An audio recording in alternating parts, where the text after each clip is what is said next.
Hello, Shabbat Shalom, everybody. Welcome to the virtual house church. Let me know if you can hear me all right over in the chat. For those of you who are joining live, we are at the end of the Torah portion cycle and beginning the new one this week. So we are going to be going through the first Torah portion of the year, Genesis 1 through 6. This covers all sorts of interesting topics like creation. We have the story of Noah and the flood, even get into a little bit of a Genesis 6 conspiracy there at the very end. So this week, what I wanted to do is we can spend as much time as you guys want to on two varying topics. So we have the audio book that I've worked on for the past few years. I have the portion of Genesis ready, so we'll listen to it together. And if there's any topic that stands out to you guys and you'd like to join and discuss it, please jump over in the chat and let us know what you're thinking, what you're curious, what you want to dive into together. I'm going to share also a link for anybody who would want to join live. Please have a working camera and a working microphone, and you can jump on here. And if there's any interesting topic in this Torah portion context that you would like to talk about, come on and share with us. I'd love to have you. And other than that, we are going to share a interesting video that Steve Mutria of Torah Family put out. It's his current news kind of update. And, since we do Skiba News Nation, I wanted to share it because he's got an interesting prophetic perspective of what's happening in the Middle East right now. I thought it was very interesting, and I wanted to get into discussion with you guys regarding that topic because, I think the prophetic implications of some of the things that Steve's sharing is very interesting, and whether or not it applies to this time period and what's happening in the Middle East or a future time period, I think he's on to something. So I wanted to share that video as well. So that'll be after we cover this Torah portion section.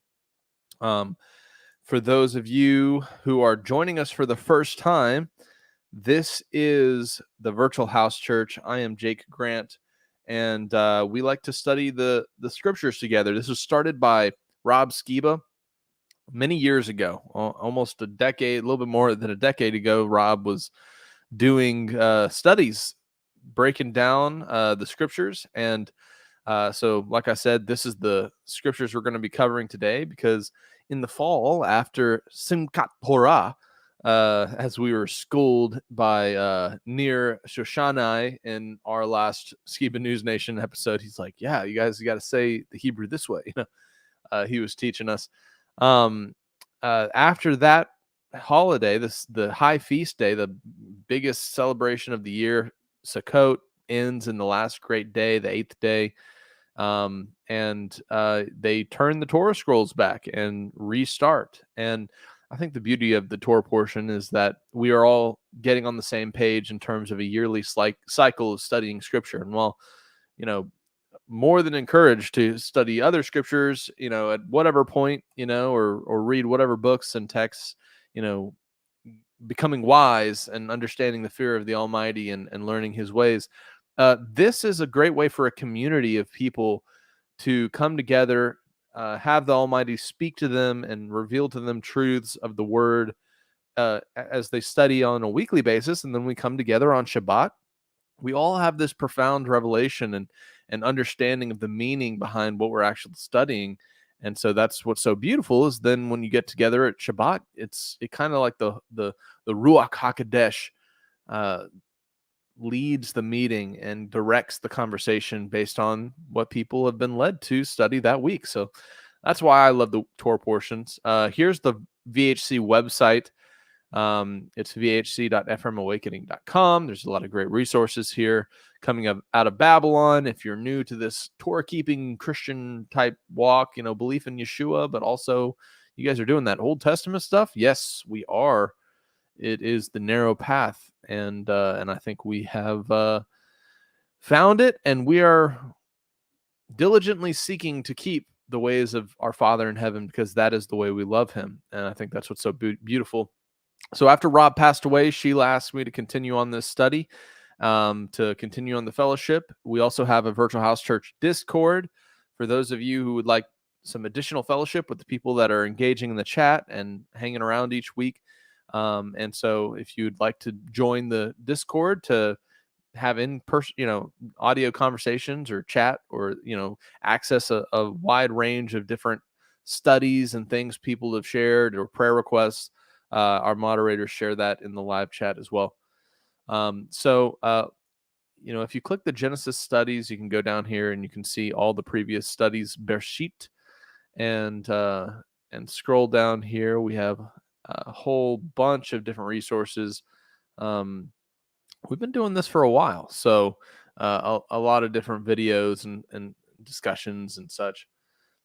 So with that said, would you guys like me to, I don't know, kick us off with a song or something? I don't know, maybe let's play this Good Shepherd tribute, because we just passed yesterday the 2-year kind of time span from when Rob was pretty much murdered in the hospital system. And if you want to find out more about that, you can of course go to the protocolthatkills.com. But this song was dedicated to Rob, and we miss him a lot. And he left us some great studies and really encouraged a lot of us. So here's a song that our friends Lennon and Ruth did after he passed away to commemorate, what a gift the Almighty had given us in Rob Skiba and his research and his passion. So let's check this out. For he's our good shepherd, for he looks after all the broken and bruised, all the lost and confused, and he calls us by name, and he washes away all our sins, so we bow and surrender to our good shepherd.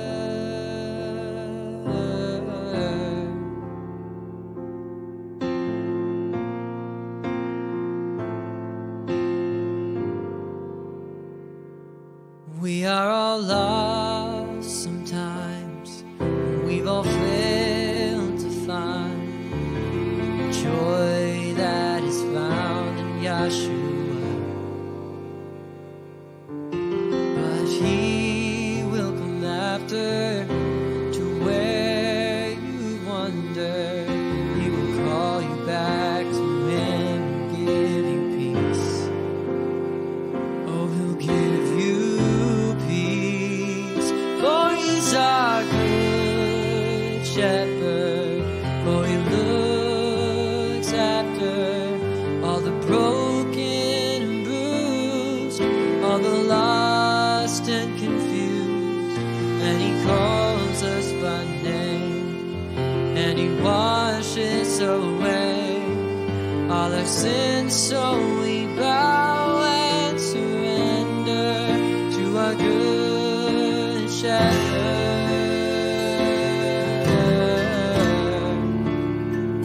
Oh, he's our good shepherd. Oh, we may lose a few of those we love and knew, and our hearts may be broken, but he is still working, and this life is a journey, and in the midst of our hurting, he is giving us his love and his mercy.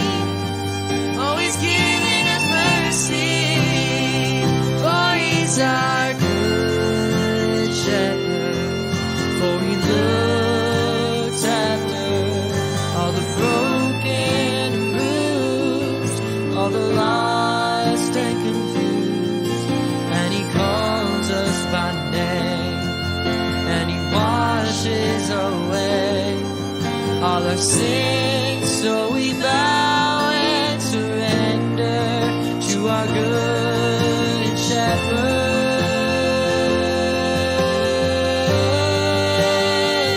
Oh, he's our good shepherd. Oh, keeps to his sheep, and he tends to the weak. He leaves the 99 to seek the one who's hard to find. And he calls us his chosen, and he blesses the broken by giving us his grace. Now we follow his ways. He keeps to his sheep, and he tends to the weak. Oh, he leaves the 99 to seek the one who's hard to find. And he calls us his chosen, and he blesses the broken by giving us his grace. Now we follow his way.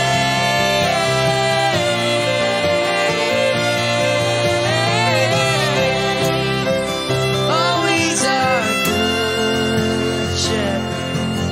Oh, he looks after all the broken and bruised, all the lost and confused. And he calls us by name, and he washes away all our sins. So we bow and surrender to our good shepherd.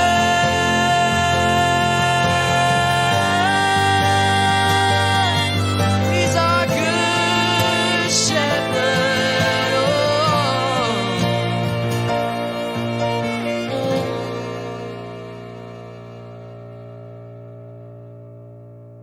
For he's our good shepherd. Oh, he looks after all the broken and bruised, all the lost and confused. And he calls us by name, and he washes away all our sins. So we bow and surrender to our good shepherd.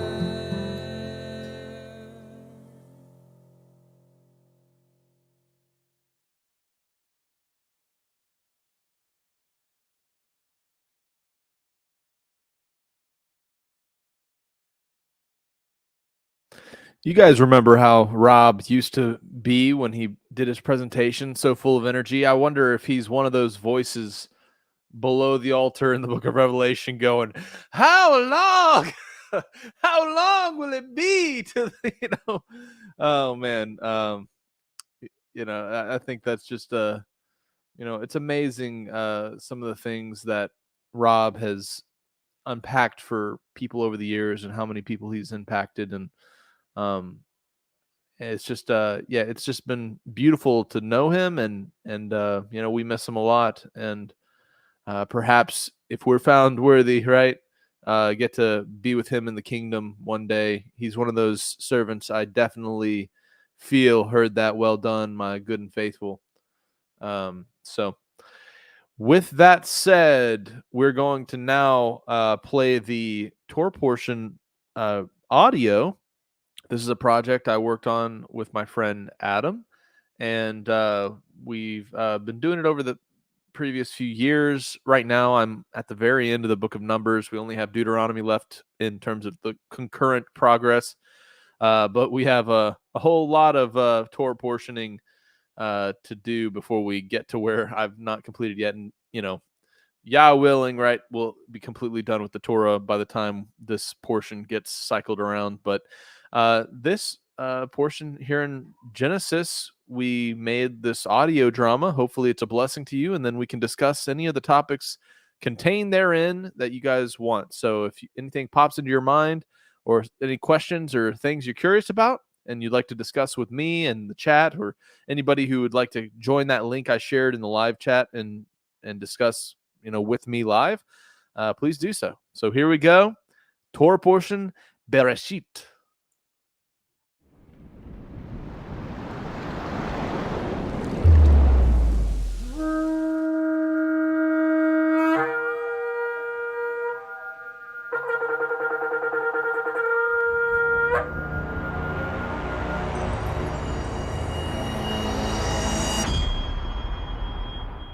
Bereshit, Genesis, chapter 1.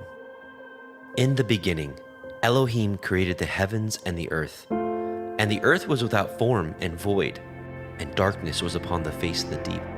And the Ruach Elohim moved, and Elohim said, "Let there be light."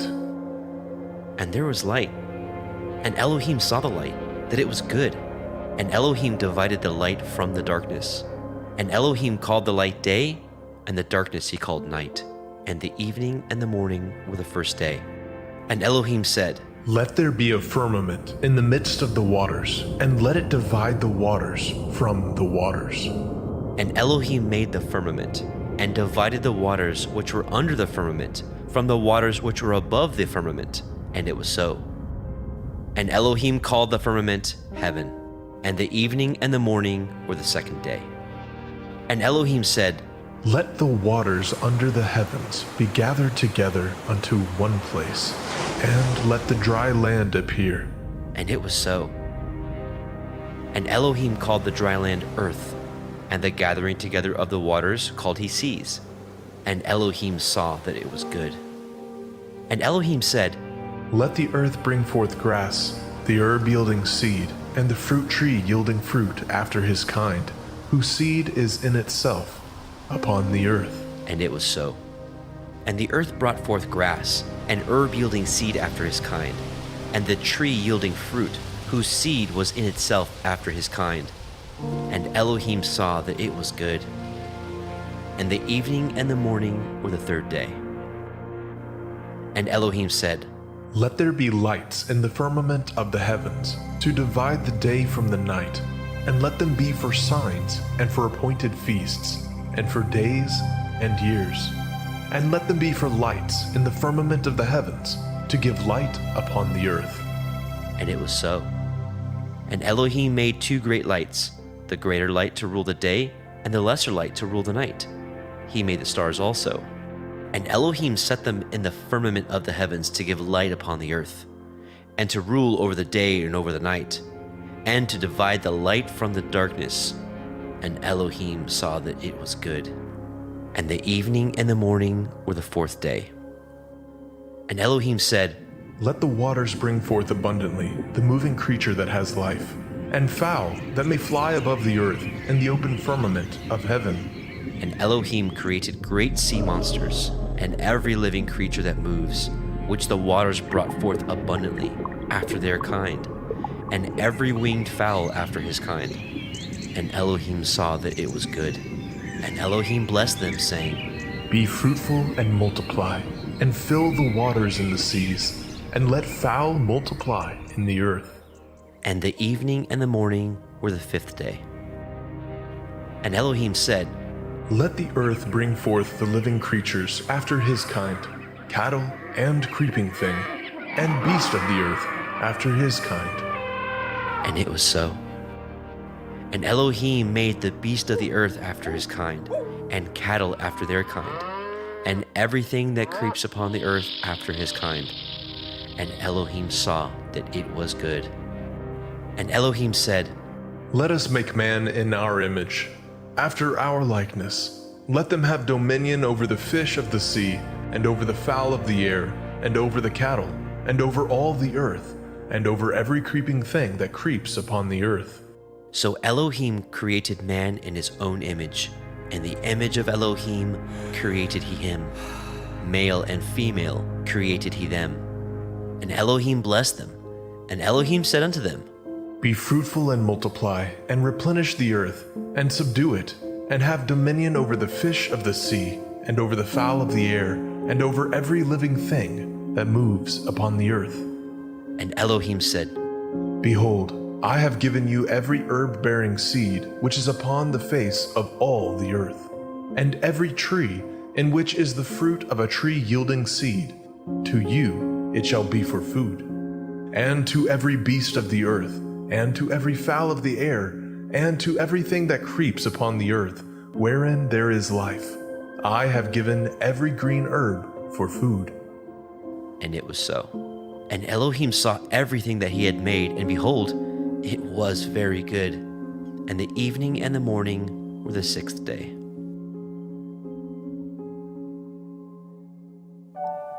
Bereshit, Genesis, chapter 2.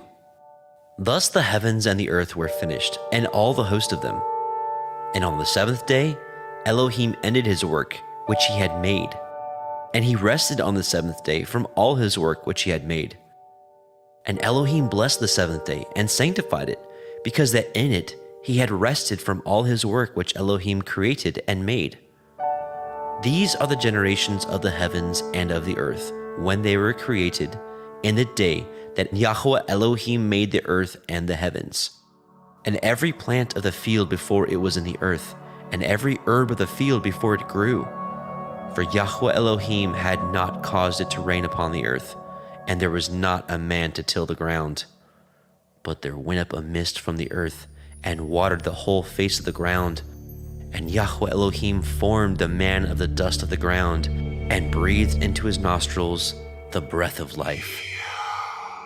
And the man became a living soul. And Yahweh Elohim planted a garden eastward in Eden, and there he put the man whom he had formed.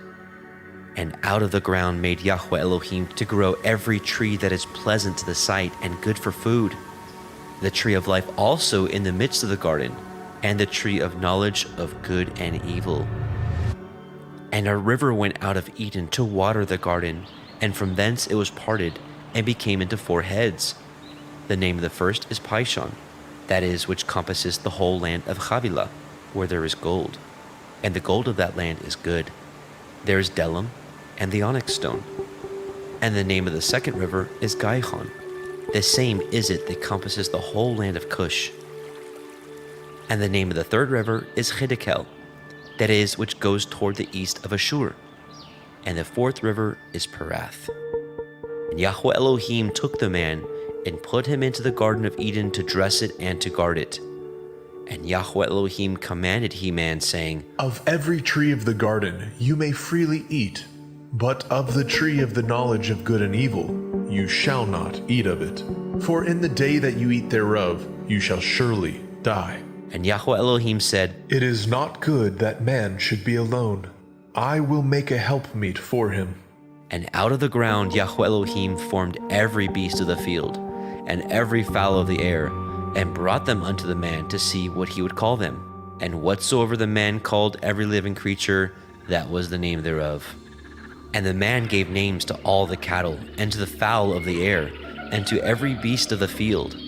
But for the man there was not found a helpmeet for him. And Yahweh Elohim caused a deep sleep to fall upon the man, and he slept. And he took one of his ribs, and closed up the flesh instead thereof. And the rib which Yahweh Elohim had taken from man, made he a woman, and brought her unto the man. And the man said, This is now bone of my bones, and flesh of my flesh. She shall be called woman, because she was taken out of man. Therefore shall a man leave his father and his mother, and shall cleave unto his woman, and they shall be one flesh. And they were both naked, the man and his woman, and were not ashamed.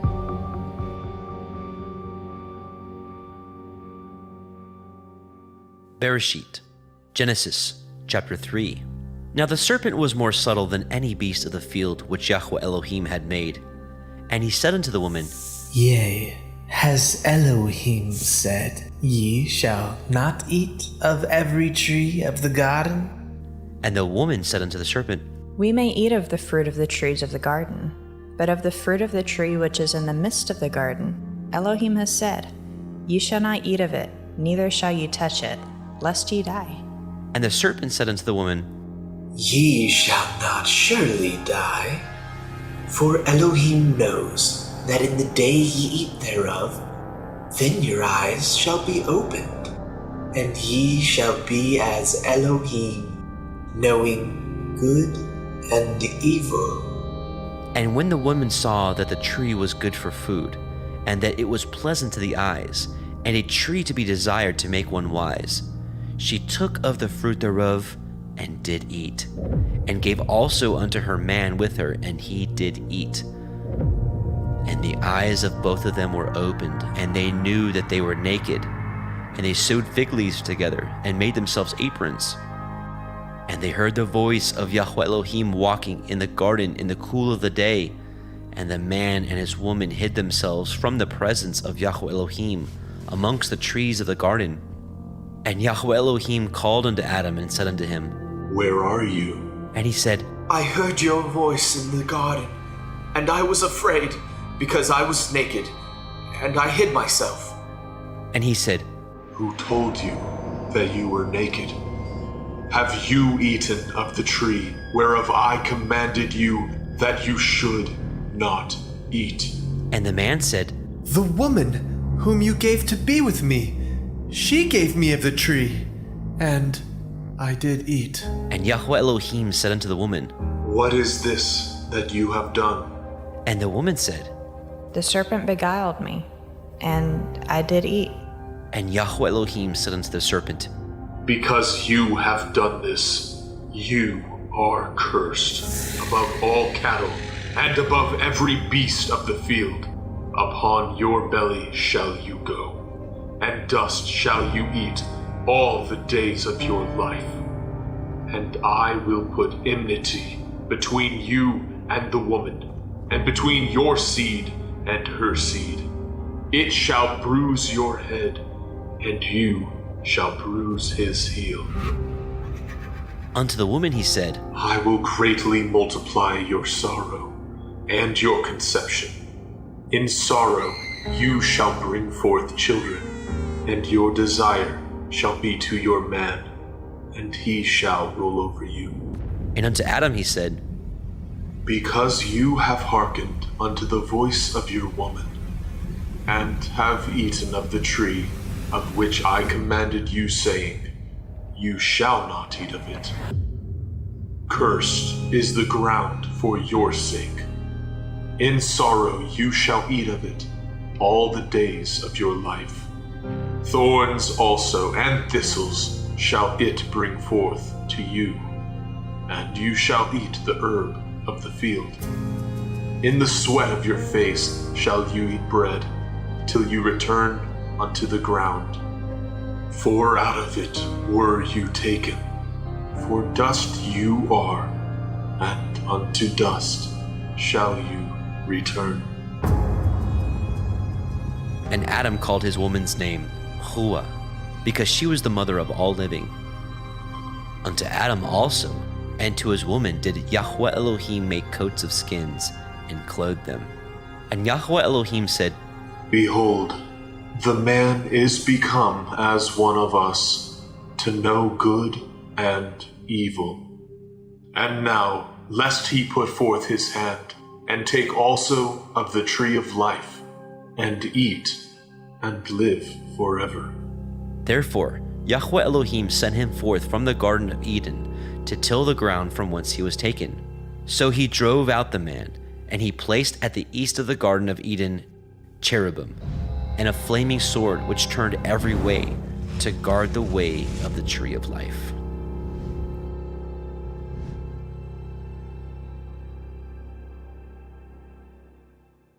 Bereshit, Genesis, chapter 4. And Adam knew Hua his woman, and she conceived, and bore Cain, and said, I have gotten a man from Yahuwah. And she again bore his brother Habil. And Habil was a keeper of sheep, but Cain was a tiller of the ground. And in process of time it came to pass that Cain brought of the fruit of the ground an offering unto Yahweh. And Habil he also brought of the firstlings of his flock, and of the fat thereof. And Yahweh had respect unto Habil and unto his offering, but unto Cain and to his offering he had not respect. And Cain was very wroth, and his countenance fell. And Yahweh said unto Cain, Why are you wroth? And why is your countenance fallen? If you do well, shall you not be accepted? And if you do not well, sin lies at the door, and unto you shall be his desire, and you shall rule over him.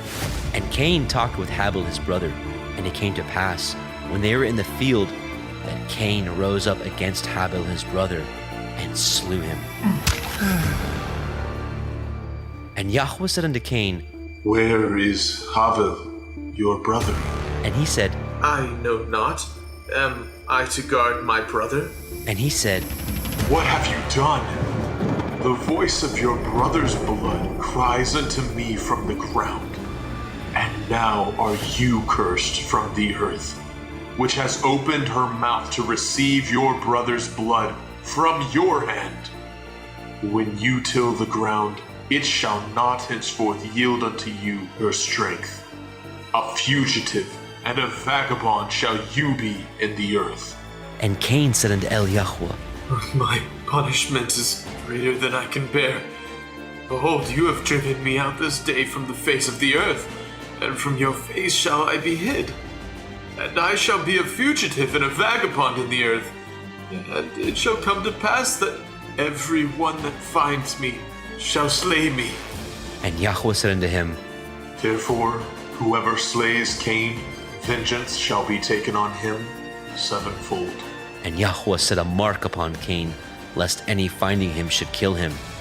And Cain went out from the presence of Yahweh, and dwelt in the land of Nod on the east of Eden.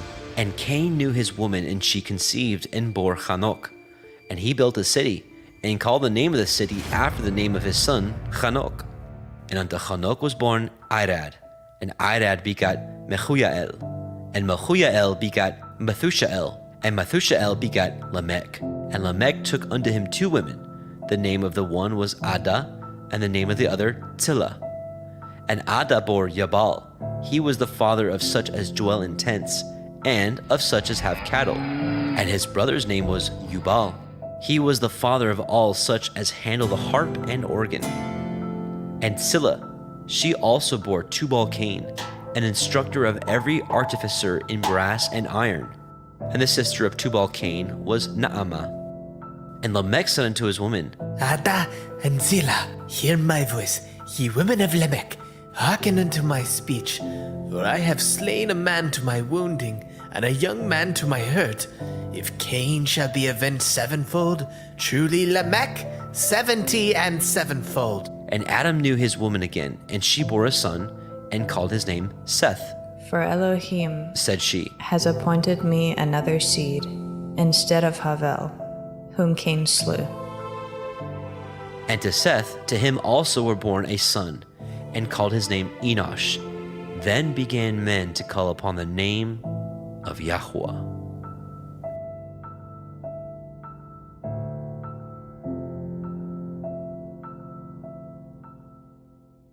Bereshit, Genesis, chapter 5. This is the sefer of the generations of Adam. In the day that Elohim created man, in the likeness of Elohim made he him. Male and female created he them, and blessed them, and called their name Adam, in the day when they were created. And Adam lived 130 years, and begat a son in his own likeness, after his image, and called his name Seth. And the days of Adam after he had begotten Seth were 800 years, and he begat sons and daughters. And all the days that Adam lived were 930 years, and he died. And Seth lived 105 years, and begat Enosh. And Seth lived after he begot Enosh 807 years, and begat sons and daughters. And all the days of Seth were 912 years, and he died.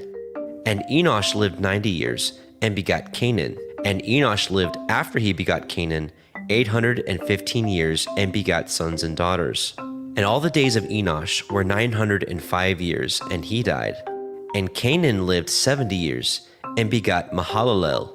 And Canaan lived after he begot Mahalalel 840 years, and begat sons and daughters. And all the days of Canaan were 910 years, and he died. And Mahalalel lived 65 years, and begot Yered. And Mahalalel lived after he begot Yered 830 years, and begat sons and daughters. And all the days of Mahalalel were 895 years, and he died.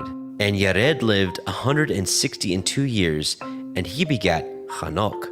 And Yered lived after he begat Hanok 800 years, and begat sons and daughters.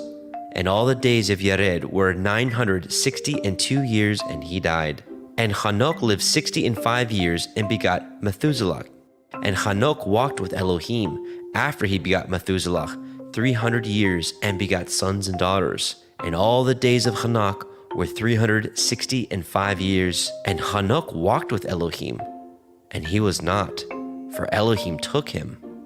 And Methuselah lived 187 years, and begat Lamech. And Methuselah lived after he begot Lamech 782 years, and begat sons and daughters. And all the days of Methuselah were 969 years, and he died. And Lamech lived 182 years, and begot a son, and he called his name Noah, saying, This same shall comfort us concerning our work and toil of our hands, because of the ground which Yahuwah has cursed. And Lamech lived after he begot Noah 595 years, and begat sons and daughters. And all the days of Lamech were 777 years, and he died. And Noah was 500 years old, and Noah begat Shem, Ham, and Japheth. Bereshit, Genesis, chapter 6. And it came to pass, when men began to multiply on the face of the earth, and daughters were born unto them, that the sons of Elohim saw the daughters of men that they were fair, and they took them women of all which they chose. And Yahweh said, My Ruach shall not always strive with man, for that he also is flesh. Yet his days shall be 120 years. There were Nephilim in the earth in those days, and also after that, when the sons of Elohim came in unto the daughters of men, and they bore children to them, the same became giants, which were of ancient times, men of infamy.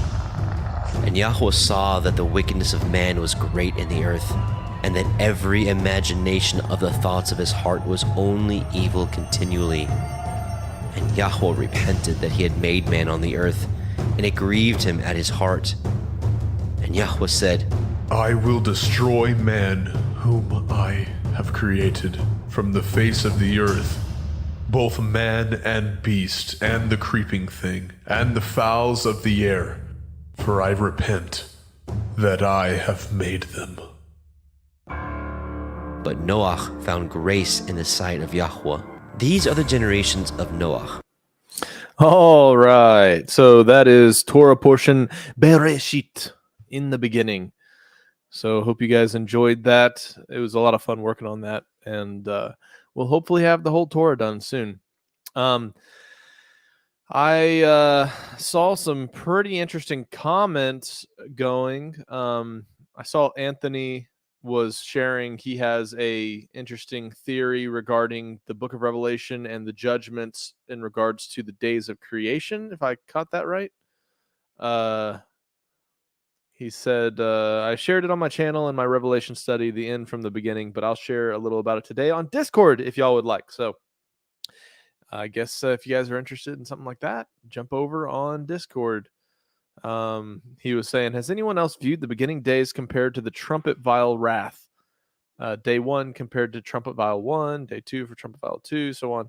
The beginning from the end. I'm trying to think of the word.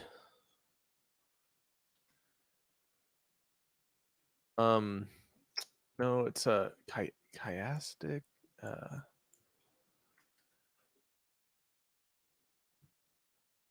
Okay, so I've wondered. So here's my little contribution to knowing the end from the beginning concept.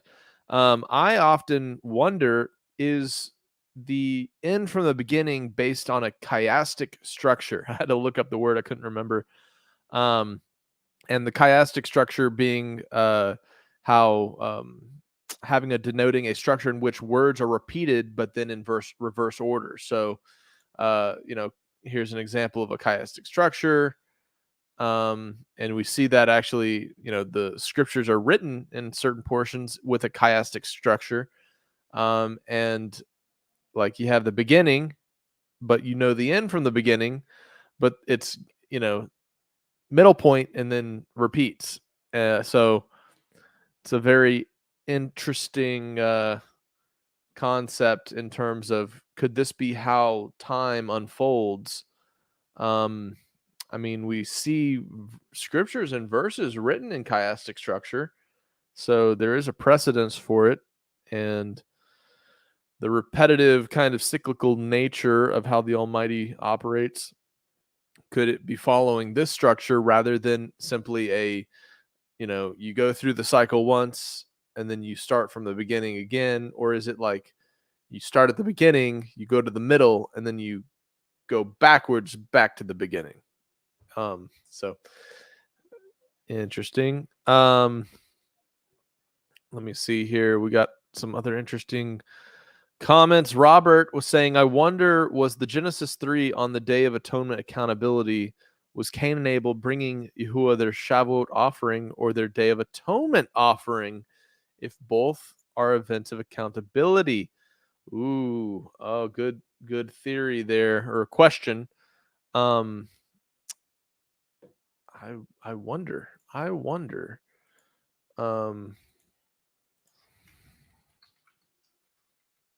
When was the Cain and Abel sacrifice? Let's see what Google says here. Is anybody's? I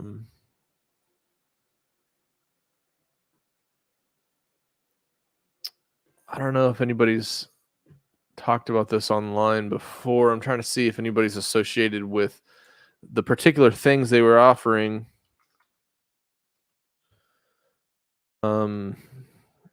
I don't think I'm going to find anything right now. But we know that the lamb was accepted and the vegetables were not. So perhaps that's maybe a key of breaking that down that could help lead us to understanding when they were actually doing that. And Jubilees indicates that, the priestly ways were known from the garden. The angels taught Adam how to behave and operate in a priestly fashion. I wish I had that prepared, but I don't. But it's the concept that they knew about the 7 feasts of the Almighty throughout the year, way back then, way before Moses and Mount Sinai. And you could say, they weren't Jews either. They were, Adam and his sons represented all mankind. So then it's kind of a good reason to bring up that, hey, these appointed times are Yah's appointed times, and they are for all mankind.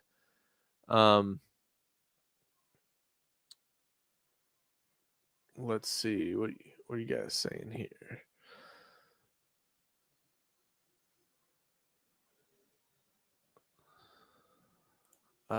Question: has anyone heard there were supposed to be 2 different Lamechs, the Book of Enoch? Oh, that's interesting. Anybody else in the chat familiar with that? I'm not sure. I know Lamech was talked about in several extra biblical books. He's definitely mentioned in Jasher, and he was the father of Tubal Cain, okay, so I'm getting this wrong, but he's there kind of in the situation where Cain actually dies. All right, so Yer Elohim said, I have recently saw a brother break down in from the beginning, showing Joseph's life as a prequel to Jesus and our resurrection. Pretty amazing. Oh yeah. There's definitely some big parallels with Joseph. I mean, you have his 12 brothers betray, his 11 brother or 10 brothers. I'm sure his younger brother wasn't there, but his 10 brothers betray him, sell him into slavery. He's taken from a position of being debased to exalted. Anthony's commenting on my exactly in reverse. Beginning equals creation, end equals destruction. Look at the antecedent to the Sabbath and to the 7th trumpet vial. Oh, that's interesting.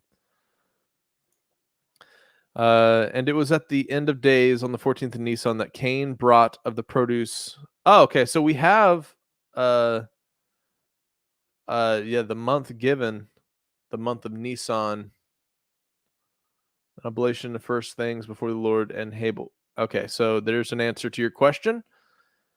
It happened around the month of Nisan. All right, so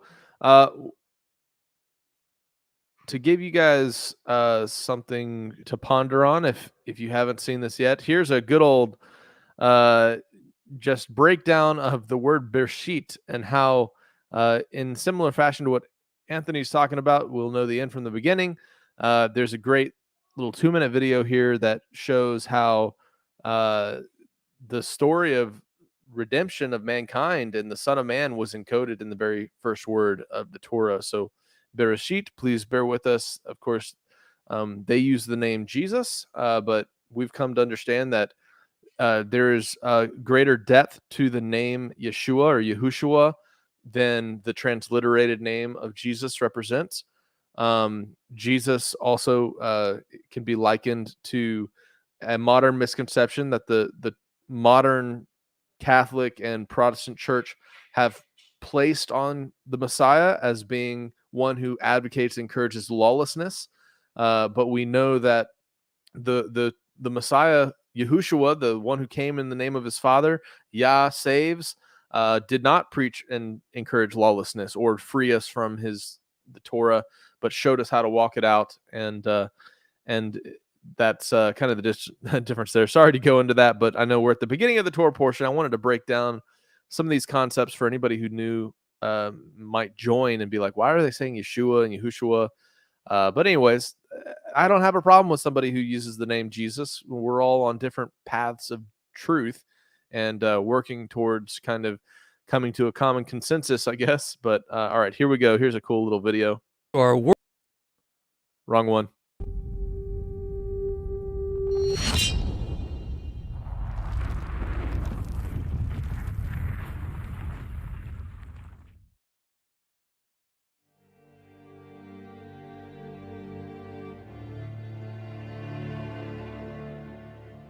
John chapter 1 verse 1 says, "In the beginning was the Word, and the Word was with God, and the Word was God." So let's go back to the beginning. Genesis chapter 1 verse 1 says, "In the beginning God created the heaven and the earth." It's important to remember that the Old Testament was originally written in Hebrew. So let's look at the first word in the Bible in Hebrew. The first word of the Bible in Hebrew is called Bereshit, which means in the beginning. It consists of a Bet, a Resh, Aleph, Shin, Yod, Tav. Remember, Hebrew is read from right to left. Let's take a look at the letters that make up the word Bereshit. The first letter is Bet, which means house or tent. The next letter is Resh, which means person, highest person, or head. When you put the letters Bet and Resh together, you get the word Bar, which means sun. As you can see, the first two letters of the Bible show the sun. Let's move along to see what's revealed with the rest of the letters. The next letter we come to in Bereshit is the letter Aleph, which means leader, strength, God, or first. When you put the letters Bet, Resh, and Aleph together, it spells the word Bara, which means to create, or it can also mean Son of God. Next we have the letter Shin, which means to consume, destroy, or teeth, followed by the letter Yod, which means hand, hands, works, or arm. And finally, the letter Tav, which means covenant, mark, sign, or cross. When you put together the meaning of each letter in sentence form, it reveals an amazing revelation. Son of God will be destroyed with his hands on a cross.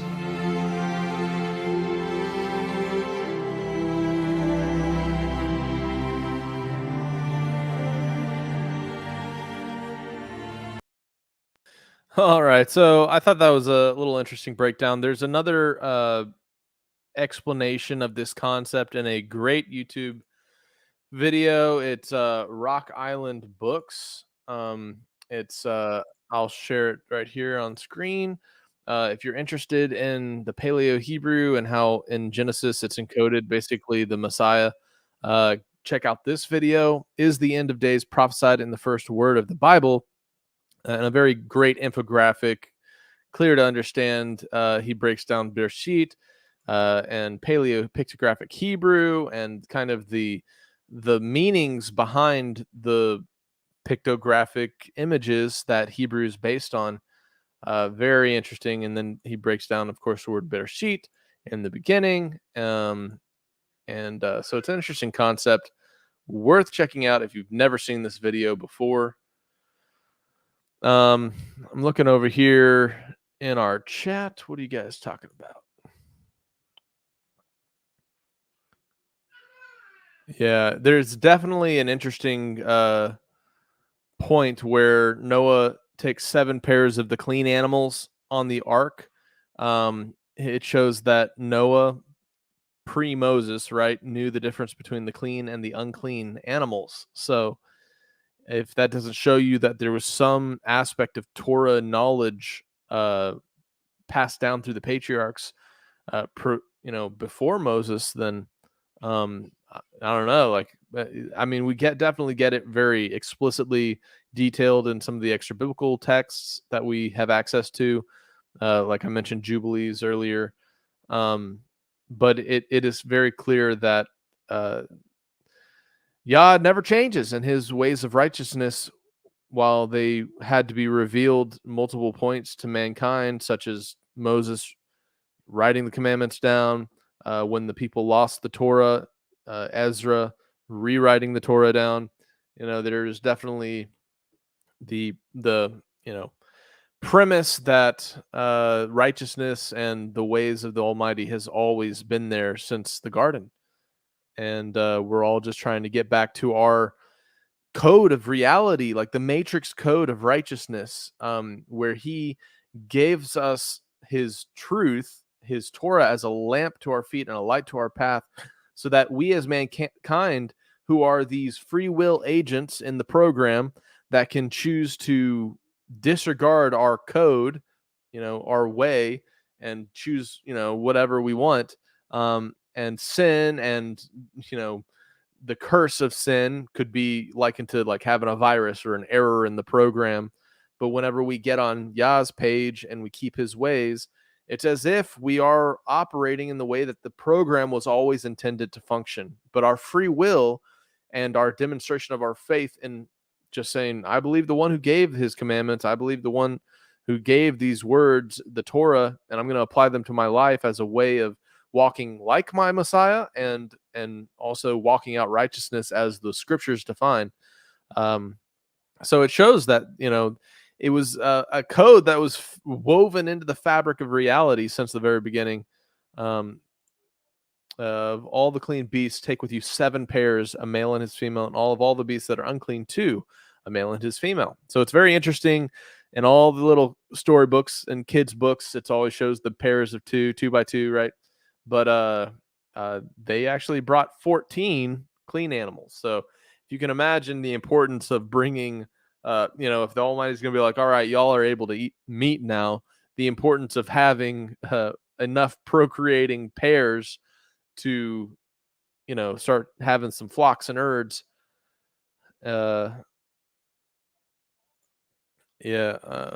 Chris says almost all videos of the ark are incorrect because there are 4 of the unclean as well, not just 2. It was 2 pairs of the unclean. Oh, okay, then I was mistaken. I thought it was only 2 of the unclean. I'm gonna just check this out. Hold on, I gotta reread it because you're blowing my mind. Because I've always thought it was just 2 pair, like 1 pair of the unclean. Oh man, we're not even. That's next week's Torah portion. We're jumping so far ahead, guys. I don't know what we're doing. we're covering Noah's flood. Come on. All right, reel it back in. We'll deal with these questions on Noah next weekend. Oh man, yeah, we I jumped the gun diving into Noah. We have so many interesting things that are before Noah. Um, oh man, trying to think of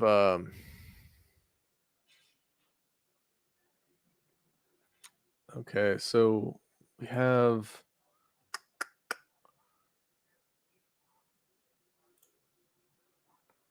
I'm trying to think of is if it's this video.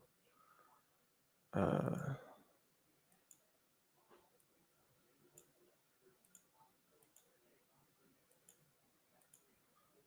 sorry, give me a moment. I'm doing research. I'm trying to find a video to share with you guys.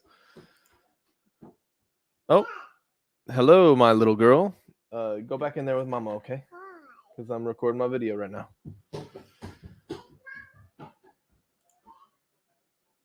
Okay.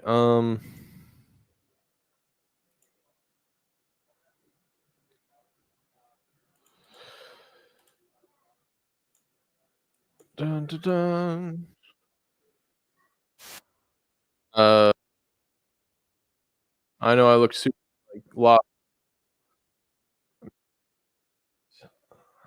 Trying to find Rob's breakdown of the names of Genesis because that's always good to do during this portion. And I'm at a loss. I have not been able to find it yet. Um, let's see what you guys are saying over here in the chat.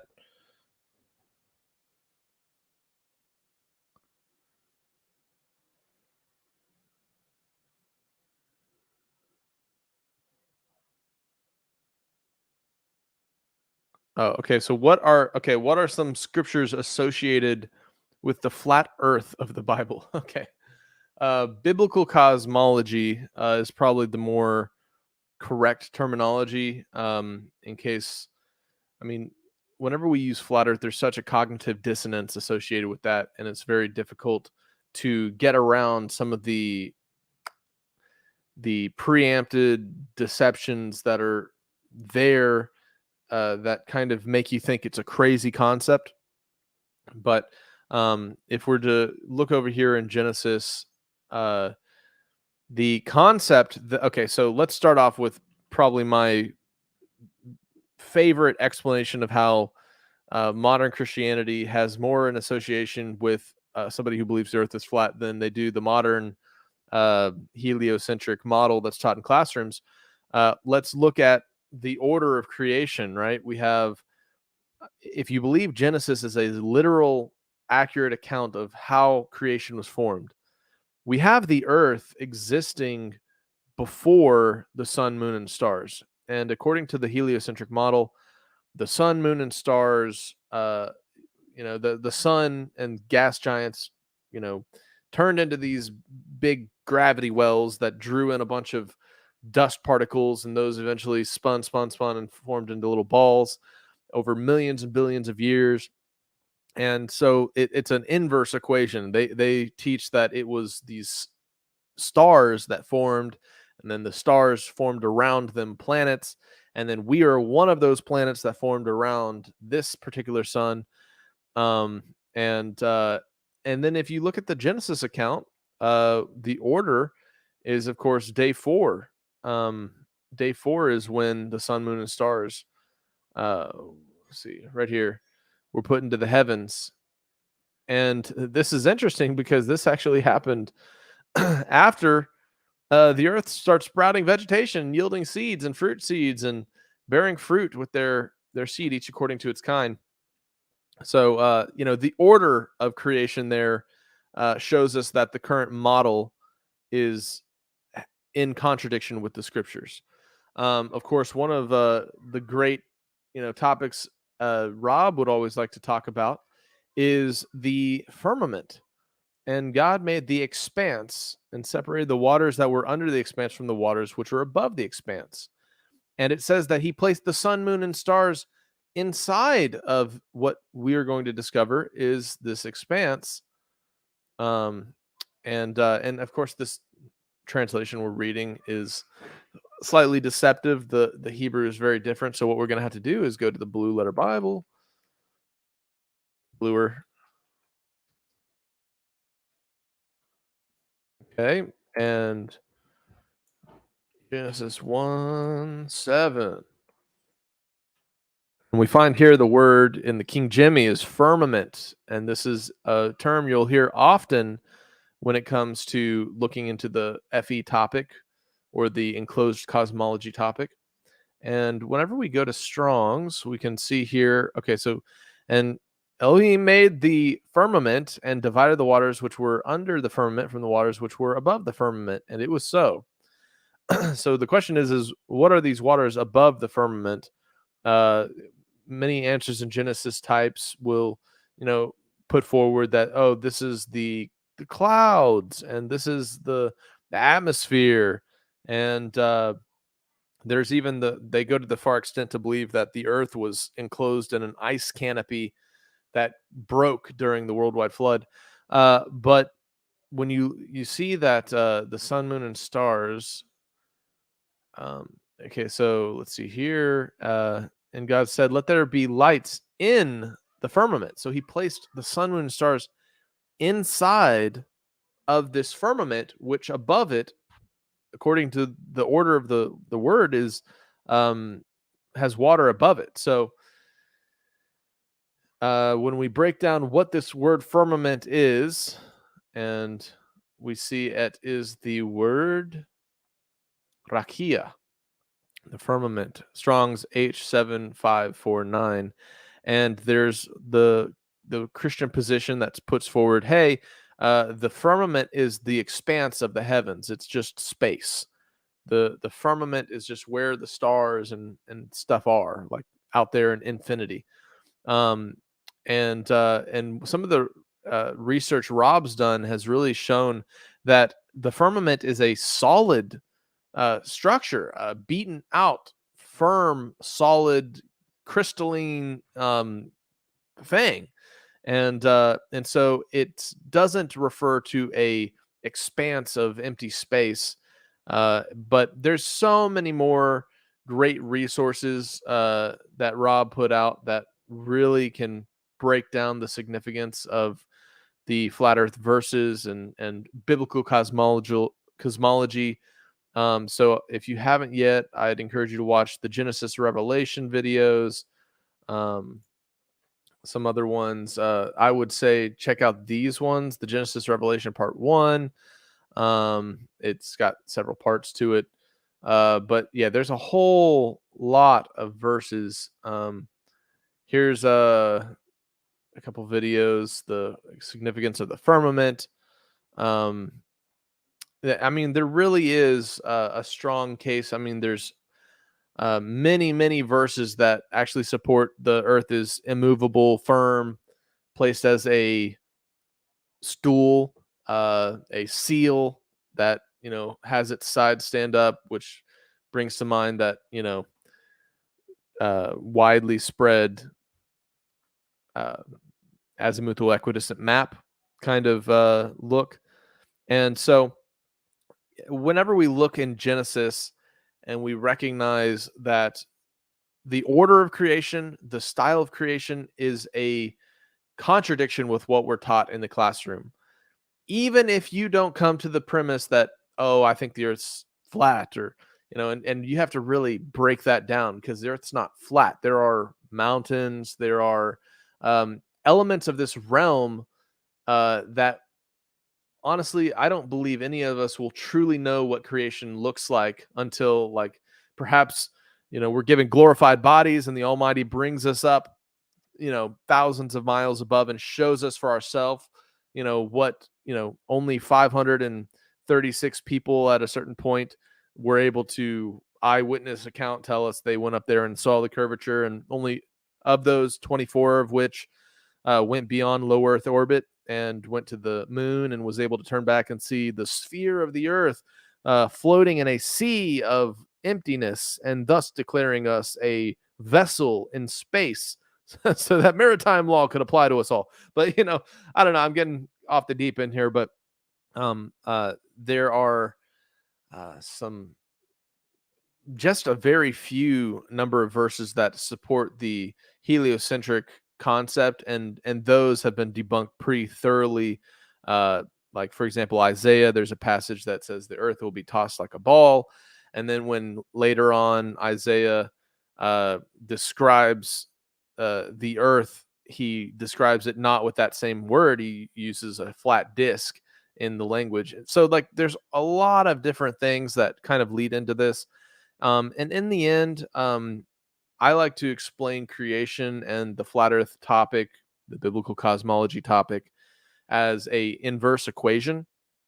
And the concept of this is one side of the equation, A, uh, equals the other side of the equation, what we observe, right? So what I'm looking at, I observe the sun and I see it going down, right? Or if I'm Aristophanes in ancient Egypt, I look up and I see the sun and I see the shadow that's cast on the two little obelisks that set up. Well, the concept of creation is that it's an inverse equation, that the thing we witness can be mathematically explained in one way, but it can just as accurately and scientifically be explained with a opposite equation, which would be in this Aristophanes circumstance. He used his measurement of the shadow and trigonometry or whatever to put forward the sun is very, very far away and very, very large. But in reality, in my opinion, the same equation or same observable world could be explained with a opposite equation, which is that the sun is not very, very far away and very, very large, but very, very close and much smaller. So now I'm getting into the math, and we're on Shabbat doing scripture stuff. So I'm kind of going and going, but let me see over here what you guys are saying here.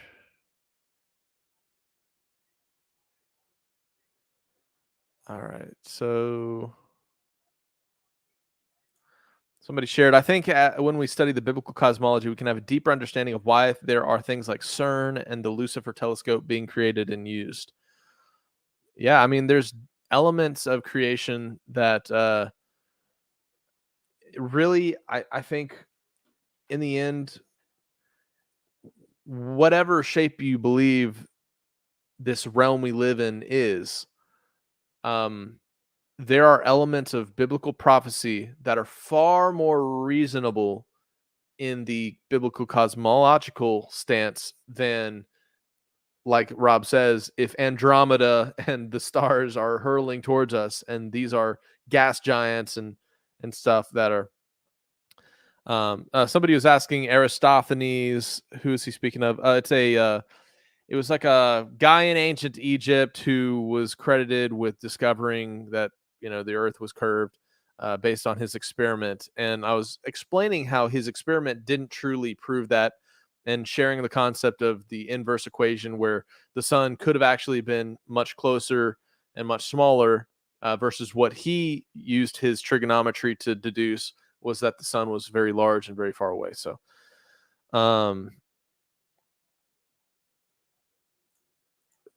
Chris said, Jared shall come down, Enoch teaching Methuselah, his death shall bring Lamech despairing Noah rest.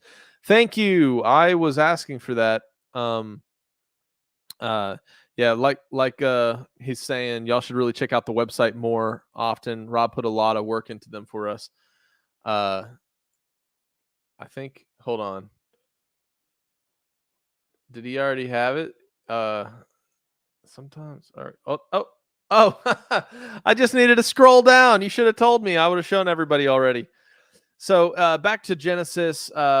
Here's a really interesting breakdown of the names of the first 10 patriarchs. And I love, the significance of this. And I wanted to bring this out because I showed that little video on the depth of just the word Bereshit. But each name of a patriarch means something, and it all together said, man appointed mortar sorrow, blessed God shall bring down teaching, his death shall bring despairing rest. Which to me sounds like the story of salvation and the Messiah. So pretty amazing. Yeah, there are so many great resources on the Virtual House Church website. Rob really put in a lot of work into this thing, and you guys could get lost for hours just digging in.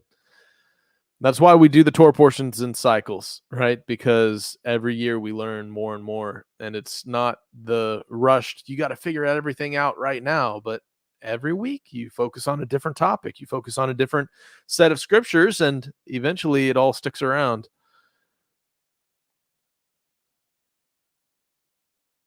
All righty. So we've covered quite a wide range of topics here.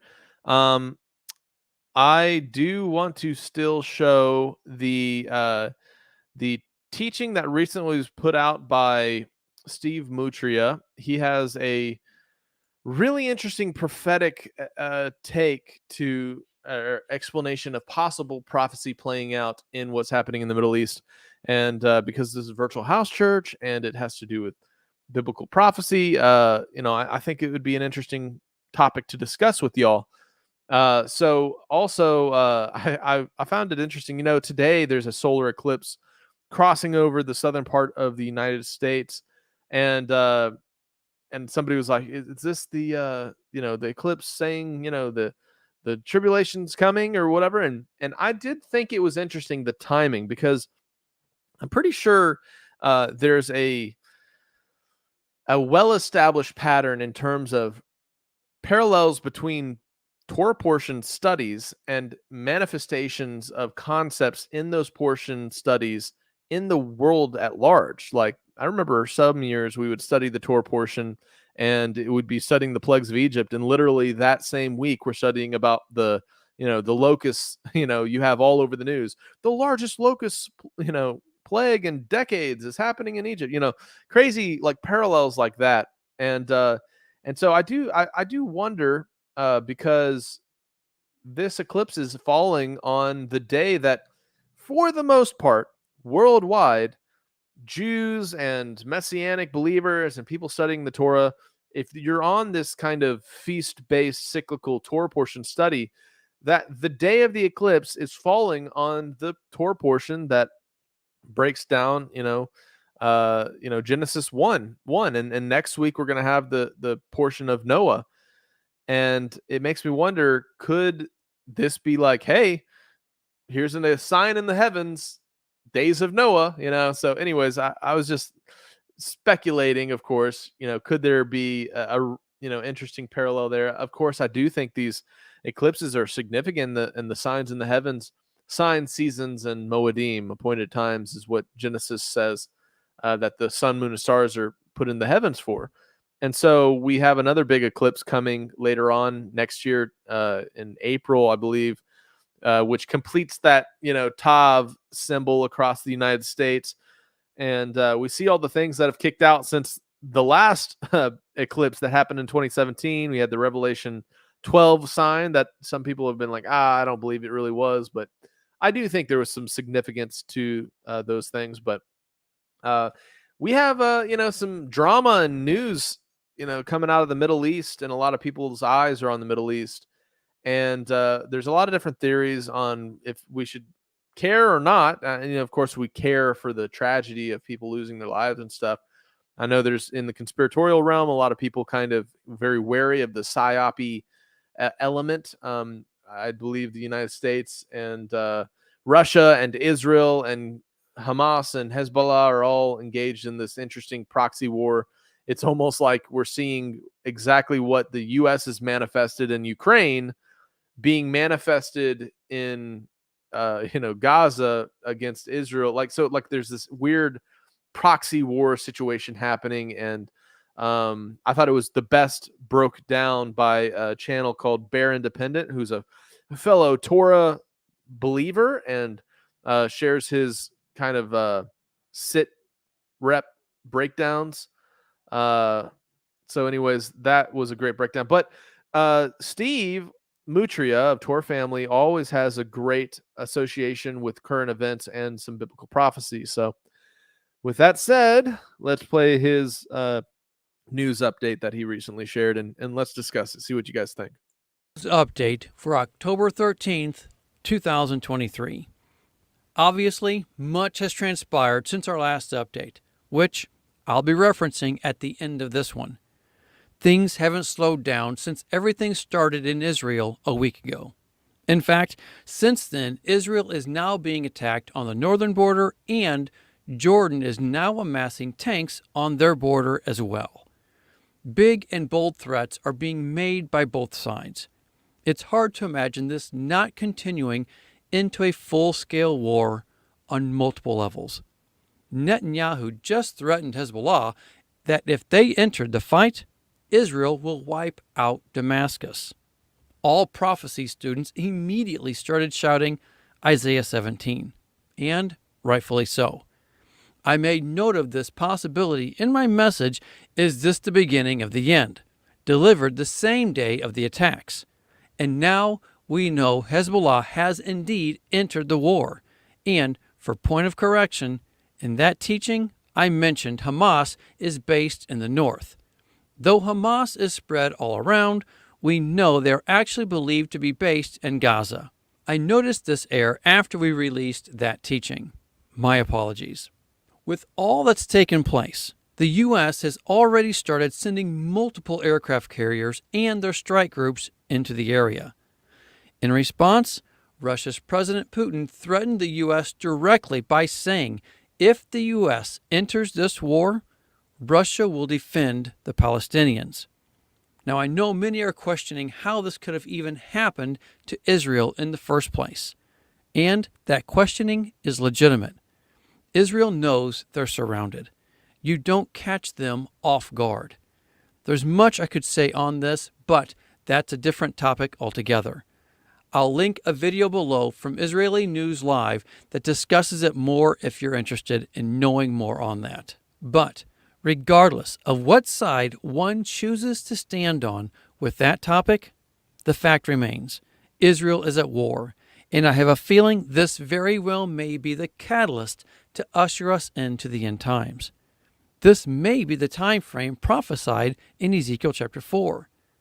I know many believe this could be the setup to Ezekiel 38 and 39.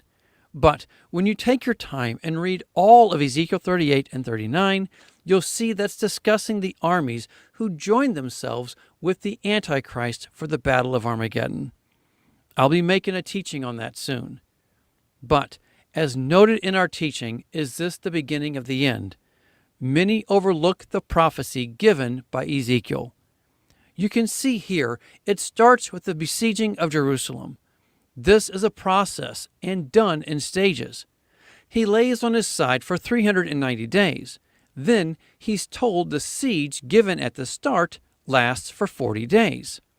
When looking at the Septuagint, we see the numbers are different.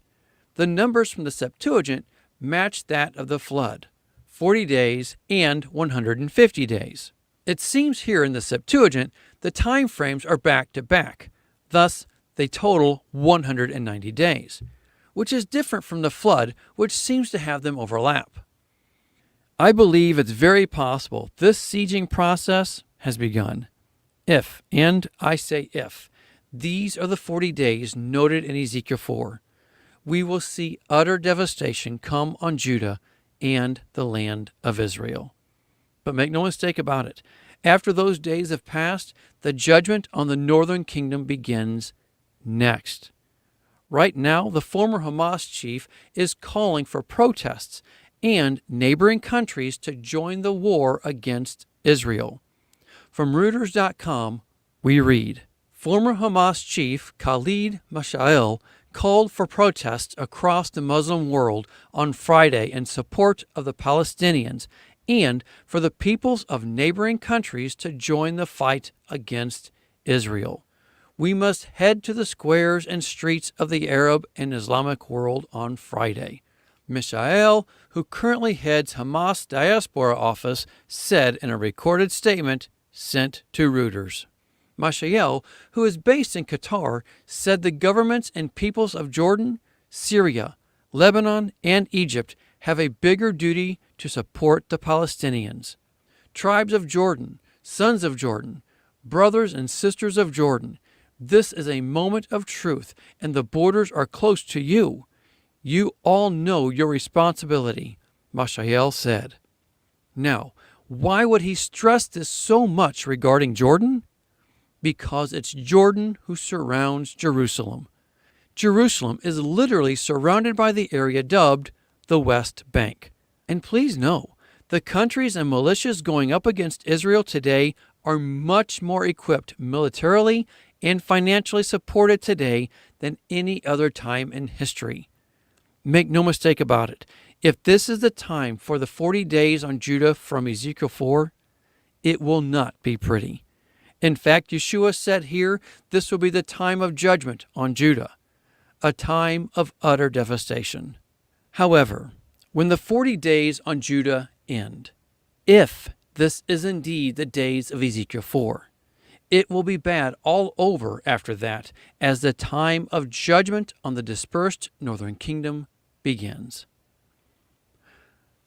I'm going to be straightforward with you here. If you think there's even a remote chance of this being the start of Ezekiel 4 or any prophecy leading us into the end times, then there's no time to live life as que sera sera. It's time to start thinking and planning what you will do if this is truly it. Remember, if these are the 40 days from Ezekiel 4, then these are the days of warning to the rest of us as noted here in Ezekiel 4. The very scripture Yeshua referenced here in Luke 21:20 when he said, "When you see Jerusalem being surrounded by armies, you will know that its desolation is near." As many of you know, I've been watching for the Ark of the Covenant to come out at the beginning of the end times. I can easily see a stray rocket revealing its location. However it comes out, you need to know it will play a major role in the end times. You can see these teachings for more on that, all of them linked below.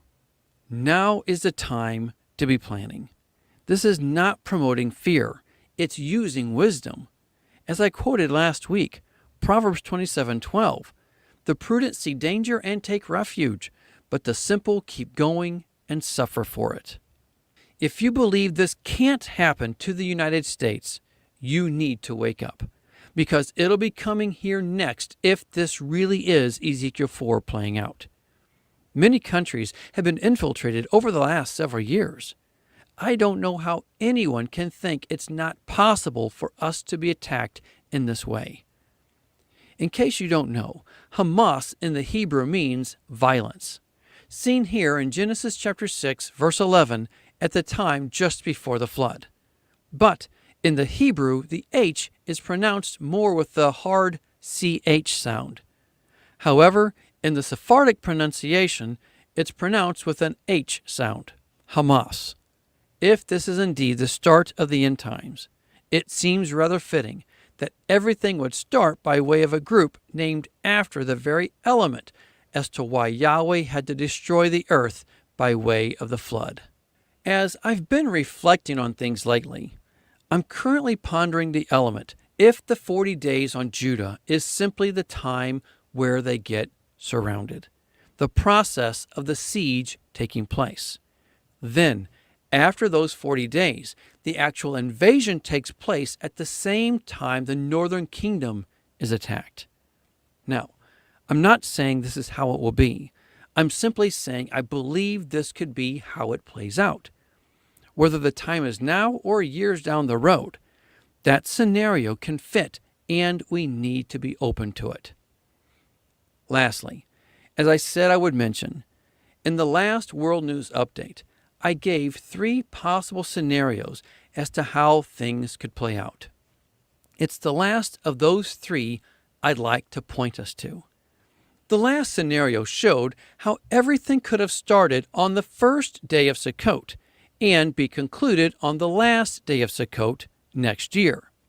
We see here in Revelation chapter 10, Yeshua holding an open scroll, the scroll that had the 7 seals on it, but now fully open. We then see the 7 thunders speak, but were not given what they said. Immediately after that, we see the phrase, "There will be no more delay." So, Could it be that everything was to start on the first day of Sukkot, but then, represented by the 7 thunders, everything is delayed through the 7 days of Sukkot? Then, on the last great day, the 8th day, Yeshua said, "There will be no more delay." And so everything began on the last great day of Sukkot. Thus, it starts on the last day of Sukkot, and it will end on the last day of Sukkot. Everything being 1 year, as I've said in many other teachings, and as Isaiah references here as well. I'm just like you in looking for parallels in Scripture to see how things may take place. We've all been seeking understanding on just when and how everything is cut short. I've made multiple teachings and presenting different views in how it could be.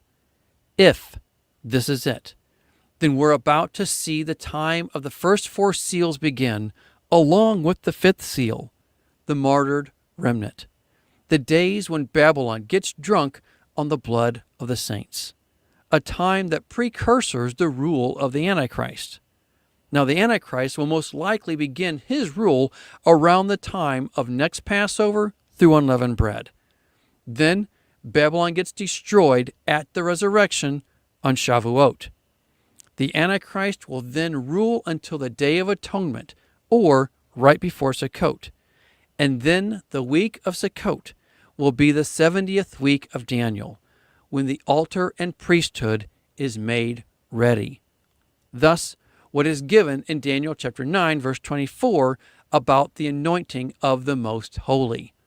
The same reference regarding the altar in Exodus 29, when we see it and the priesthood consecrated for 7 days.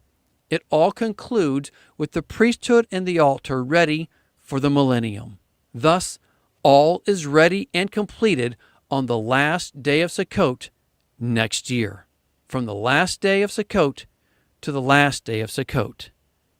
If you haven't seen it, you may find our written teaching, The Last Day of Sukkot, of interest.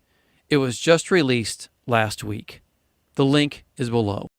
All right. So I just thought that was really interesting, and given the current events and the amount of propaganda going on with what's happening over in the Middle East, and the kind of the theories and the prophetic naysayers, I really respect Steve's opinions, and I share a lot of similar perspectives to him in regards to like the significance of Mount Sinai and the greater Exodus and the importance of the Church of Philadelphia. So I wanted to share that with you guys because I really think it's interesting, the connection he's making with Ezekiel, which is one of my favorite scriptures in the whole book, right? Because the book of Ezekiel, many places throughout the text, it says that this book is a sign and basically a message to the house of Israel that is scattered abroad. And I believe that the book of Ezekiel, in my personal studies and opinion, is kind of a template for the end times for the remnant of Israel, the people who've woken up amongst the nations, scattered, lost their identity, and now decide to be counted among, the people of the Almighty, to be counted among his nation again. And I found it interesting, the associations he was making with the sign of the judgment of Judah, older brother Judah, and then how that precedes the judgment that falls on Israel. And I also believe there's an interesting riddle in Ezekiel chapter 17 that in the context it's talking about Babylon, but I believe it points to a transplanting of remnant type people through the ages, and eventually refers to the North America, United States location as a possible location for a gathering place of the 10 tribes of the Northern House. And so lots of interesting topics there. I love that Chris was sharing the greater Exodus verses. Therefore, behold, the days come, the Lord says, the Lord that shall no more be said, the Lord liveth that brought up the children of Israel out of the land of Egypt. But the Lord liveth that brought up the children of Israel from the land of the north and from all the lands whither he has driven them. So what a fascinating topic. One of my favorite prophetic little talked about topics in the mainstream church that I'd never heard of and discovered. Let's see here. Yeah, I've never seen peace flowing like a river over there. For thus says the Lord, behold, I will extend peace to her like a river, and the glory of the nations like an overflowing stream. Yeah, my friend Adam very strongly believes that the nation of Israel and Jerusalem specifically is a place that has destruction coming for it, based on verses that talk about the judgment of the whoring woman, and then the scriptures that associate Jerusalem with that place of abomination. So it's just kind of interesting to see things play out. We recently on Skiba News Nation interviewed Nir Shoshani, and he is a Yeshua believer who lives in Israel, and he was pretty much breaking down how like it's a very small population of people there that actually believe in Yeshua as the Messiah. And I don't believe somebody is truly part of the prophetic biblical under the Almighty Israel until they're grafted in. And you have the natural branches and you have the unnatural branches, which represents the Gentiles who through faith believe in Yeshua and begin to walk the way of the kingdom, and those who are of the blood who have rejected the Messiah. They are as equally cut off, in my opinion, until they come to faith in Yeshua and are grafted back in, also continuing on the way of the kingdom. So there's a modern deception in terms of the terminology of Israel, the nation state, the secular large percentage of their population being flaming sodomites. The whole okay, so Nir said an interesting statement. He said, "There's another temple in Israel now. It's called the Knesset." So I thought the way he said that was interesting, and really, there is something that the nation state feeds into in terms of modern belief deception, which is it totally flames the fire or fans the fire of modern dispensational theology, which helps separate the Christian church from those, people of the Jewish line. And I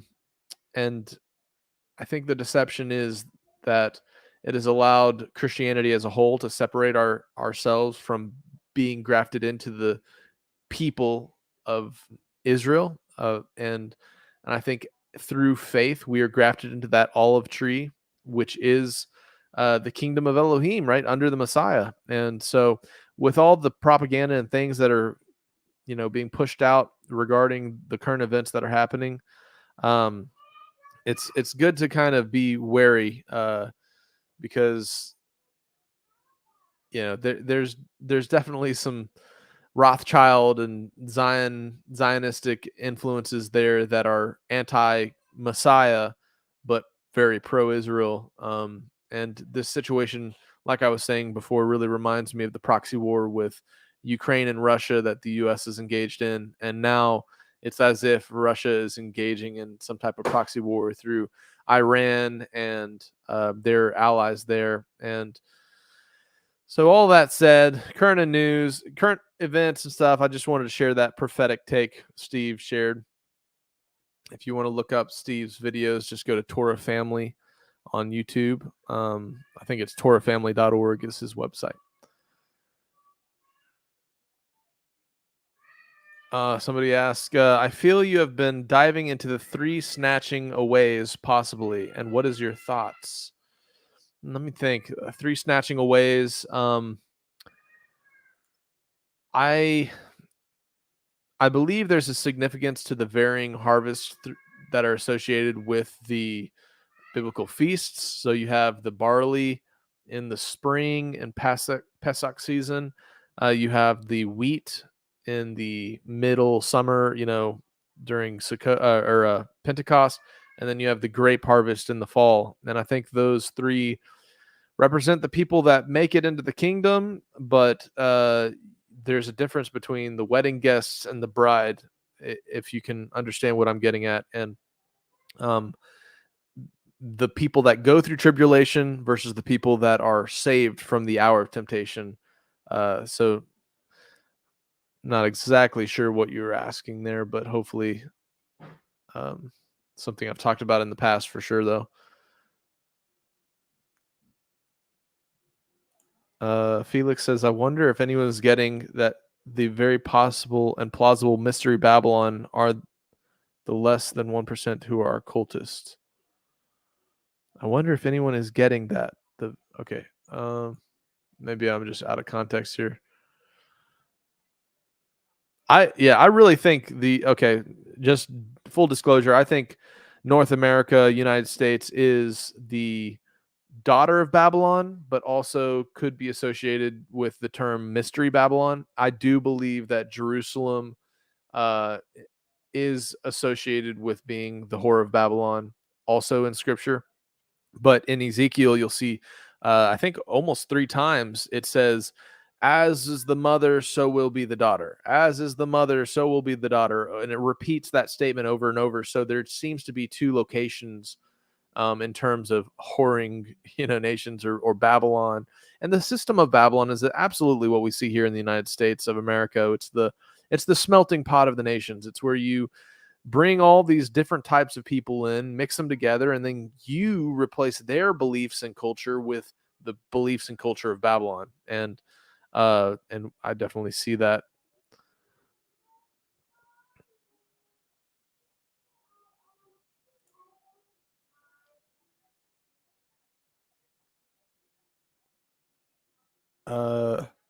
Anything that is anathema to Yah and Yahusha is Babylon. It's really not a mystery. Yeah, no, I'd agree. I think there does seem to be 2 different ancient parallels that are being presented to help us unpack prophecy. You have the Assyrian system, which is the Antichrist New World Order that rises after the Babylon system, and so that's the kind of the differences there that we have to unpack, because you have the system of the whore of Babylon, which feeds the apathy of the modern church. It's the system that corrupts. It's the system that makes you give up on your core essential beliefs. And then you have the Assyrian Antichrist New World Order system that, the one who hates the woman, the dragon comes to, burn her, and this rises after Mystery Babylon falls. And that seems to be more of a system of tyrannical worship the beast or lose your head. And it's less about coexisting, which is the Babylonian system, in my opinion, and more about absolute 100%. You reject your belief set and then accept the Antichrist. So those are the 2 end times systems that I see need to be, differentiated, and one follows the other. Yeah. So Anthony, there's no doubt in my mind that the U.S. definitely the daughter of Babylon. Yeah, I agree. I don't think it is Babylon. I think it's the daughter of Babylon, as mentioned in the book of Ezekiel. If you guys are ever reading through that and you're like, oh, the daughter of Babylon, a lot of very similar qualities. And where did the children of Israel get carried off into captivity to, or at least Judah was brought into captivity into Babylon. So there's so many parallels, I believe. Look at the members of the United Nations and the founding members. Then look at the conflicts and the members involved in the conflicts.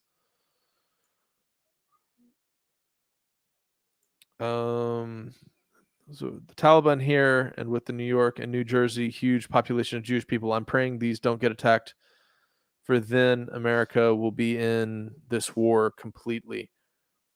Yeah, I think very quickly things could get kicked off. Yeah, we have some of the propaganda here that Chris is pointing out. Who is funding Hamas is the big question. So the concept being, who funded them, and is it similar to the way that the U.S.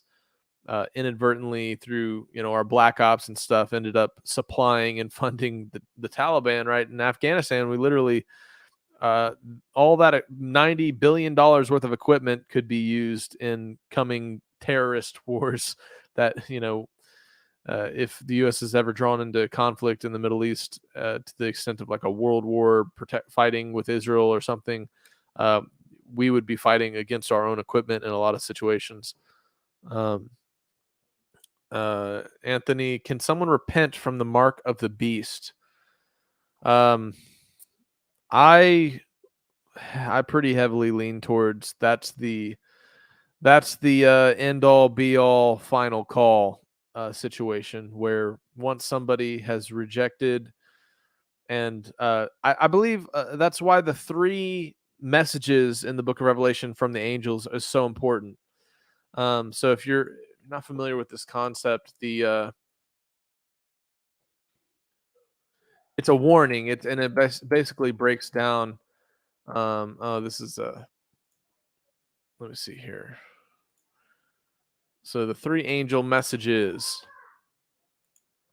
First angel proclaims the everlasting gospel and calls for the restoration of true worship of God as creator, because the judgment hour has arrived. Fear Yah and keep his commandments, right? Then I saw another angel flying in the midst of heaven, having the everlasting gospel, Revelation 14. The second angel's message has to do with the fall of Babylon. Another angel followed, saying, and it says like the whole earth hears these messages. These angels go forth and tell this to everybody. Babylon has fallen, that great city, because she has made all of the nations drink the wine of her wrath of her fornication. And then, of course, the third angel's message is the warning about the mark of the beast. Then the third angel said with a loud voice, if anyone worships the beast and his image and receives his mark on their forehead or in his hand, he himself shall also drink the wine of the wrath of God, which is poured out full strength into the cup of his indignation. They have no rest day or night who worship the beast in his image and whoever receives the mark of his name. Here is the patience of the saints. Here are those who keep the commandments of God and faith in Jesus. So it's pretty much an either or. It's like everyone shall hear this message and warning, don't take the mark. And if you do, they are not, I don't think it's a repentance situation. They shall also drink of the wine of the wrath. Somebody's saying is maybe the mark is to mark those that are unrepentant, like a seal or identifier, like the seal of the Most High. Yes, but there does seem to be a physicality to the mark, because it talks about no one can buy or sell lest they have the mark. So yes, I see the parallels with Deuteronomy and the mark of Yah, our obedience on our forehead and on our hand, but there does seem to be a physicality identifying you have been marked by the beast, which is either, the chip or the whatever. I know there's the discussion, could the vaccines, be the mark of the beast or whatever, but there does seem to be a identifying physicality to it, where it's not just a spiritualized obedience to the beast versus an obedience to Yah. And the concepts are intertwined, of course, but I really do think, it's going to be the third angel's message. Everybody's going to hear, don't worship the beast in his image. And it's one of the big deal messages in Revelation.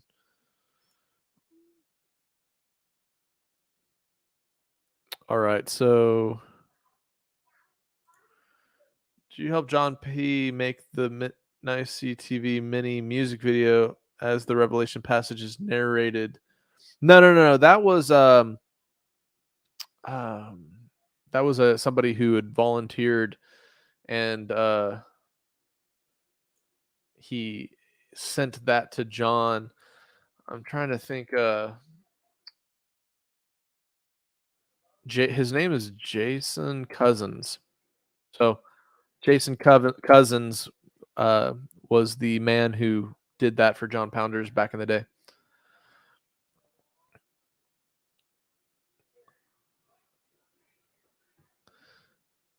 If you look at the word mark, taragma, its root word is karax. It says, oh, okay. So if you look into the word mark or karagma, its root word karax, it says it's an etching, a stake, a palisade. Well, if you look at the needle or new Band-Aid microneedle, they're palisades. Oh, interesting.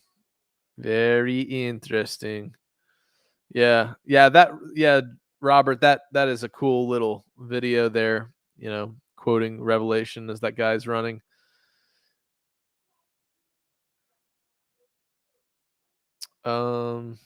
Let's see here. Yeah, but for real though, there's an element of unrepentance that is definitely very significant in terms of separating the wheat from the tares, so to speak.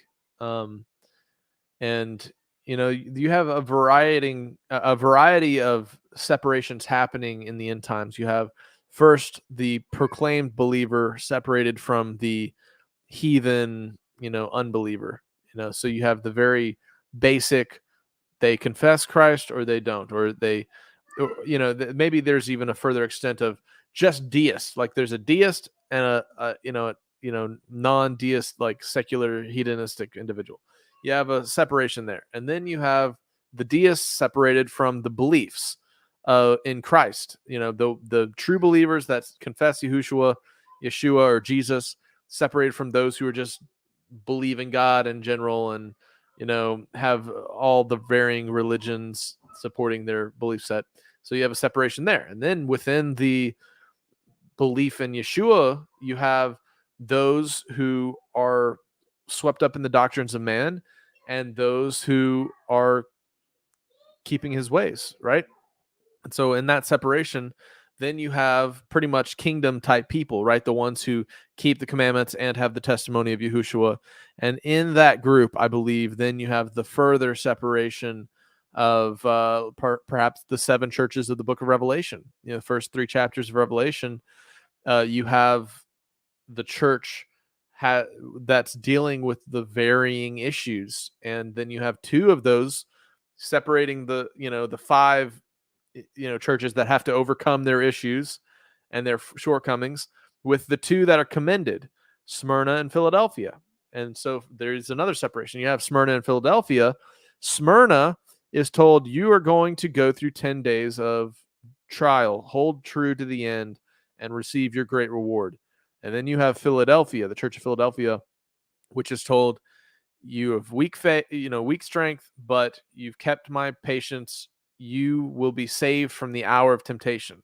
So then this is where I believe you get into like getting close to those bride type people, the people that are saved from the hour of temptation, that are brought to the wedding supper. The Messiah is coming back, and these people have worked all their issues out. They're a purified bride, ready for his return.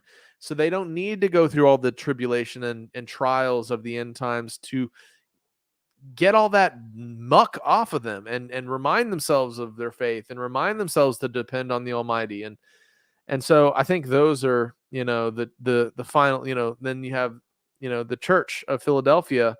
So that's, I just kind of broke down a separating, through these layers of belief to the point where you get to, Christianity in general. And then you're going to have like the people that full on, or, I'm going on and on, but, somebody said, Felix said, were there not virgins in their proper clothing, but no oil?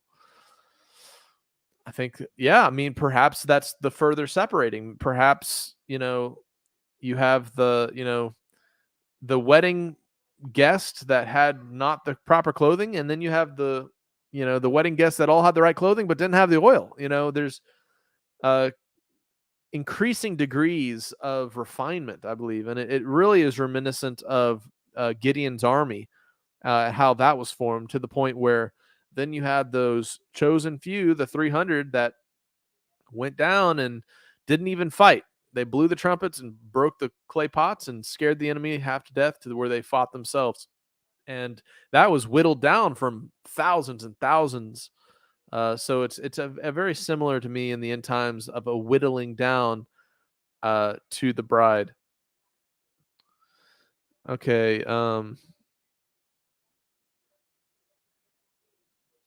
Yeah, Devar is saying extreme Islamic servitude badges are worn on foreheads and shoulders and wrists. I know I've seen that associated with a mark of the beast type thing. Very interesting. I've also seen that the Arabic, in the way that it's written, if you parallel it with what the Apostle John wrote in regards to 666, the lettering in the font is very similar. So that's a possible theory there for the mark of the beast. I think Stephen Pigeon also has a really interesting theory regarding the calculation of the number of the beast, which is not 660 and 6. It's 600 times 60 times 6, which is 216,000 or something, which is 72 times 3. And 72 is the number of the DNA helix, and then when you add a third RNA helix, it adds up to that number. So really interesting theory there in relation to could the mark of the beast be a possible vaccination thing. All right, guys. Well, I think I'm going to wrap it up there. Shabbat Shalom. Thank you for joining for the Virtual House Church, and hope you guys enjoyed some of our discussion. And if you would like, go ahead and join the Virtual House Church Discord. I'm not often on there at all, so I hope you guys aren't offended sometimes when I'm like, hey, join the Discord, and I'm not on. But there are many good people that join very regularly. After doing our study, usually during the week, I spend the rest of Shabbat with my family trying to keep Shabbat, and so I just want you guys to know that resource is available. And with that said, Shabbat Shalom. Thank you guys for spending time on the Virtual House Church with us. And until next time,